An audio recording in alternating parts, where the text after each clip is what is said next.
সেটাই সেটাই। তো কাজেই জঙ্গিবাদের, বাংলাদেশের জঙ্গিবাদের আমাদের সাথে, এই গভর্নমেন্টের সাথে বা যতক্ষণ পর্যন্ত আমেরিকার সাথে ভালো বন্ধুত্ব আছে, রিলেশনশিপ আছে ওদের সাথে, ততক্ষণ পর্যন্ত এখানে জঙ্গিবাদ খুব বেশি একটা, আমি যেটা মনে করি আর কি, চেষ্টা করতে সংগঠিত হচ্ছে, চেষ্টা করছে, কিন্তু গভর্নমেন্টের সাথে যেহেতু রিলেশনশিপ ভালো আমেরিকার এখন, কাজে জঙ্গিবাদকে তারা সেভাবে মদত দেয়। কিন্তু তবুও মাঝে মধ্যে সাথে সম্পর্ক যদি খারাপ যখনই হবে, তখনই তাদেরকে ডিস্টার্ব করে দেবে, তাদেরকে বেশি করে মদত দেবে। সেটা হচ্ছে নরমাল, তারা আছে নরমাল আছে, তারপরে তারা এখন সংগঠিত হওয়ার চেষ্টা করছে, কারণ এই নেটওয়ার্ক তো ইন্দো পাক সাবকন্টিনেন্টের যে নেটওয়ার্ক, সেই নেটওয়ার্ক কিন্তু আল কায়দা যে নেটওয়ার্ক, সেই নেটওয়ার্ক যেটা বাংলাদেশের তারা তো আছে। আচ্ছা, তুমি কি মনে করো না যে জেএমবি, তারপরে হুজ্জি, এগুলো সবগুলার মেইন যে গোড়া, সেটা হচ্ছে জামাতে ইসলাম? মেইন গোড়া জামাতে ইসলাম। মানে ওরাই বিভিন্ন ওয়েতে, পাবলিক যদি আওয়ামী লীগ যদি ক্ষমতায় না আসতো এবার, তাহলে কিন্তু তারা অর্গানাইজড, আরো ভালো অর্গানাইজড হয়ে যেত। কিন্তু গভর্নমেন্ট তো এগুলো জেনে শুনে এখন আরেকটু ওয়েতে, মানে তাদেরকে প্রোটেক্ট করার কি কি ব্যবস্থা করছে, যেমন সিক্রেটলি গভর্নমেন্টের জানা উচিত যে এই যে ওদের লিডারশিপের যে গ্যাপটা হয়ে গেছে, জেএমবি, হুজি, এদের যে লিডারশিপ এখন আর নাই, কিন্তু তবুও অ্যাক্টিভিটিস চলতেছে, এবং নেক্সট হয়তো একটা লিডারশিপ নেওয়ার চেষ্টা করতেছে অন্যরা। সেইখানে এখন গভর্নমেন্টের স্টেপ নেওয়া উচিত। এখন স্টেপ নেওয়া হচ্ছে, গভর্নমেন্ট স্টেপ নিচ্ছে, মাঝে মাঝে ধরা পড়ছে। আচ্ছা, তারা সংগঠিত এখন আর হইতে পারতেছে, আগের মতো সংগঠিত হতে পারছে। কিন্তু আল কায়দা তো ফাইন্যান্সিয়াল হেল্প করেই যাচ্ছে এখনো, এনজিওর মাধ্যমে, বিভিন্ন এনজিওর মাধ্যমে। আমি ওই যে প্রফেসর বারাক একটা আর্টিকেল পড়ছি, অনেক সুন্দরভাবে লেখছে যে 200 এনজিও এখানে অ্যাক্টিভ, তারা বিভিন্নভাবে তারা টাকা পয়সা দিয়ে যাচ্ছে। এটাই তো ফ্যাক্ট, তাই না? তো সেটা তো দৈনন্দিন স্টেপ নেওয়া উচিত আর কি। যেমন বিএনপি ক্ষমতা থাকাকালীন জামাতের যে নেটওয়ার্ক ছিল গভর্নমেন্টের মধ্যে, যার ফলে জঙ্গিদের এরকম ভাবে সংগঠিত করতে পারছে। তারা নিজেই তো পড়াইছে, নিজেই তো।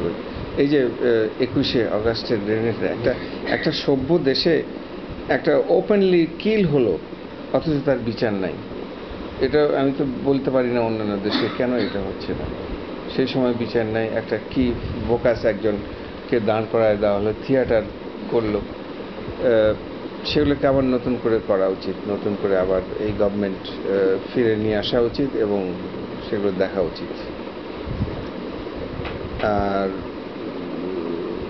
জিয়াউর রহমানের ব্যাপারটাও এমন একটা পর্যায়ে চলে গেছিল যে সে সারা দেশটাকে যা ইচ্ছে তাই করছে। সেই সময়টা আমার মনে হয়, তুমি তো আইনের মানুষ, সেই সময় জিয়াউর রহমানের যে রেজিম, যে টাইমটা 5 বছর, সেই সময়টা যদি তোমরা অবৈধ হিসাবে দেখাতে পারো আইনের আওতায়, জুরিস্টিক প্রসেসের মাধ্যমে, তাহলে তাকে আমরা একটা সার্টেন পর্যায়ে নিয়ে যেতে পারি যে সেই সময়টা অবৈধ, তাই না? হ্যালো,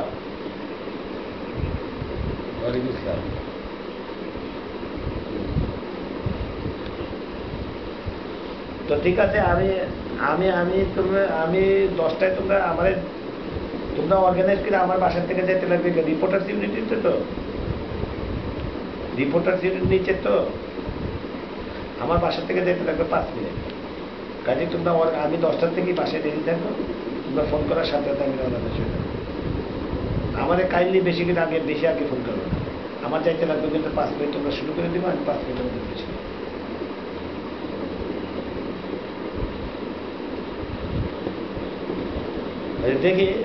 দেখি কিন্তু কথা হলো যে খুব দ্রুত শেষ করে। ওকে,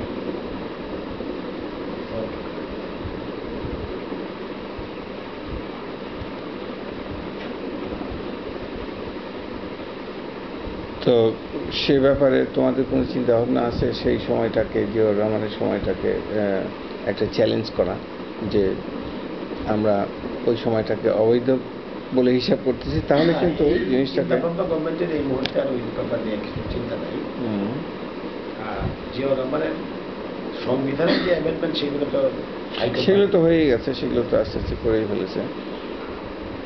হ্যাঁ,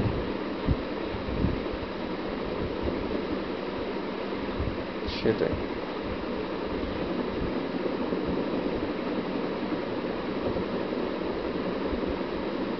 আমার মনে হয় আওয়ামী লীগের আর একটা জিনিস করা উচিত, জনগণের কাছে পার্টি আওয়ামী লীগ হিসেবে, তোমরা না হয় মন্ত্রী পরিষদের মধ্যে আছো, কিন্তু পার্টি আওয়ামী লীগ জনগণের কাছে যাওয়া উচিত। তার মানে আমি একটা জিনিস দেখতেছি, যেহেতু সরকার গঠন করছে আওয়ামী লীগ, পার্টি অনেক এখন পার্টি দুর্বলতা বেশি, অনেক ইনঅ্যাক্টিভ হয়ে গেছে এবং জনগণের থেকে অনেক দূরে সরে গেছে।